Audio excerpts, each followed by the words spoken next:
Hey guys, welcome back to the channel पर आप सभी लोगों का एक बार फिर से स्वागत है। दोस्तों, कुछ दिन पहले मैंने एक वीडियो अपलोड की थी जिसमें कि मैंने आपको बताया था, अगर आप किसी दूसरे देश से भारत आ रहे हैं तो क्या गाइडलाइंस है जो आप लोगों के लिए अप्लीकेबल रहेगी। उस पर बहुत सारे लोगों का ये भी कमेंट आया कि क्या गाइडलाइंस है अगर हम भारत से किसी दूसरे देश जा रहे हैं। तो अगर आप इंडिया टू अब्रॉड ट्रैवल कर रहे हैं, यानी कि भारत से आप विदेश जा रहे हैं, तो कुछ कंट्रीज की मैं यहाँ पर आप लोगों के लिए गाइडलाइंस लेकर आई हूँ जो फ्रीक्वेंटली ट्रैवल्ड में लिस्टेड है। तो आज की इस वीडियो में उन सभी के गाइडलाइंस मैं आपको बताने वाली हूँ, तो वीडियो को अंत तक जरूर देखिएगा। इसके अलावा भी किसी और कंट्री के आप गाइडलाइंस जानना चाहते हैं तो नीचे दिए गए कमेंट बॉक्स में कमेंट कर सकते हैं, आपको रिप्लाई मिल जाएगा। और अगर आप लोगों ने अभी तक भी इस चैनल को सब्सक्राइब नहीं किया है तो चैनल को सब्सक्राइब करें, साथ ही बेल आइकन को प्रेस कर लीजिए ताकि जैसे वीडियो अपलोड की जाती है उसकी नोटिफिकेशन आप लोगों को मिल सके। ओमिक्रॉन के डर के बाद कई देश गैर नागरिकों के लिए अंतरराष्ट्रीय यात्रा गाइडलाइंस लेकर आए हैं। विभिन्न देशों में नए नए संस्करण के मामले धीरे धीरे सामने आने के बाद इन उपायों के कार्यान्वयन का उद्देश्य है ओमिक्रॉन के प्रसार को रोकना। तो नागरिक उड्डयन मंत्रालय यानी कि एमओसीए द्वारा शुक्रवार को एक बयान जारी किया गया था जिसमें कि भारत से प्रस्थान करने वाली अंतर्राष्ट्रीय उड़ानें 15 दिसंबर से चालू होने वाली हैं। तो क्या गाइडलाइंस है अगर आप किसी और देश जा रही हैं? सबसे पहले बात करते हैं टॉप लिस्ट में यूएसए यानी कि संयुक्त राज्य अमेरिका। संयुक्त राज्य की यात्रा करने वाले भारतीयों को, अगर आप भारतीय हैं और जा रहे हैं अमेरिका, तो सबसे पहले तो आपने टीका लगवा लिया हो, दोनों वैक्सीन की डोज ले ली हो और इसका सर्टिफिकेट आपके पास होना चाहिए।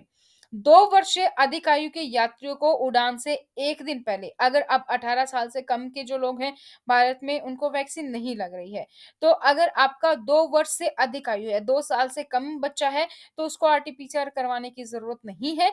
लेकिन 2 साल से ज़्यादा उम्र का बच्चा है, 2 से 18 साल तक का बच्चा है, तो उसके लिए आपको 1 दिन पहले आरटी-पीसीआर रिपोर्ट करवानी होगी, टेस्ट करवाना होगा और उसका रिजल्ट नेगेटिव होना चाहिए, तो ही आप जा सकते हैं संयुक्त राज्य अमेरिका।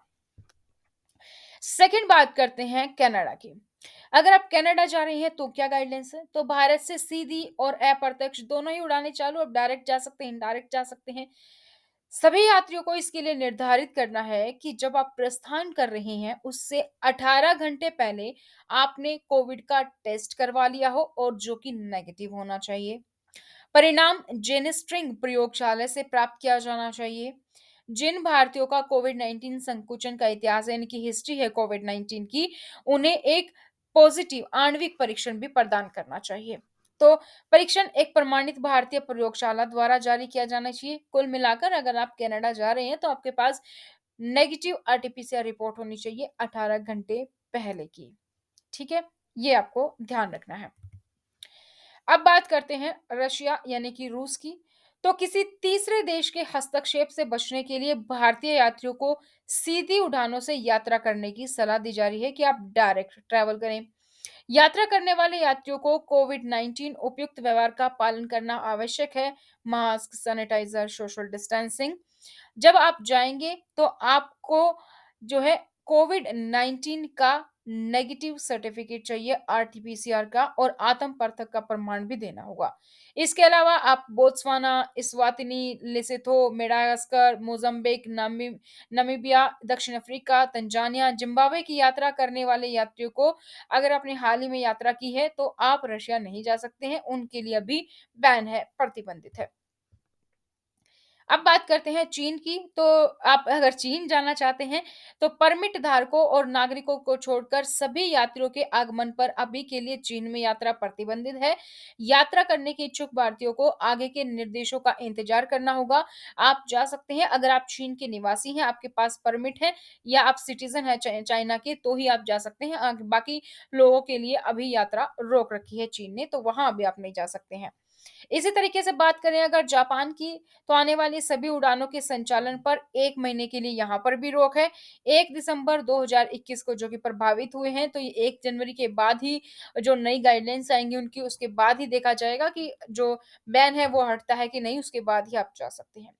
तो अंतर्राष्ट्रीय यात्रा के लिए डब्ल्यूएचओ की सलाह है कि कुछ देशों के खिलाफ किए जा रहे चुनिंदा उपायों के कारण संयुक्त राष्ट्र महासचिव एंटोनियो गुटेरेस ने यात्रा रंगभेद का रास्ता देने वाले यात्रा उपायों के बारे में अपनी चिंता व्यक्त की है।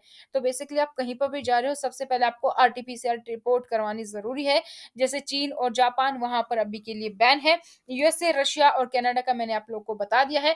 इसी तरीके से अगर आप किसी और कंट्री के बारे में जानना चाहते हैं तो आप चैनल कमेंट सेक्शन में कमेंट कर सकते हैं, आपको अपडेट मिल जाएगी। आज की वीडियो में था दोस्तों इतना ही, फिर मिलेंगे नई जानकारियों के साथ, तब तक बने रहिए चैनल पर। चैनल को सब्सक्राइब करें, बेल आइकन को प्रेस करें। वीडियो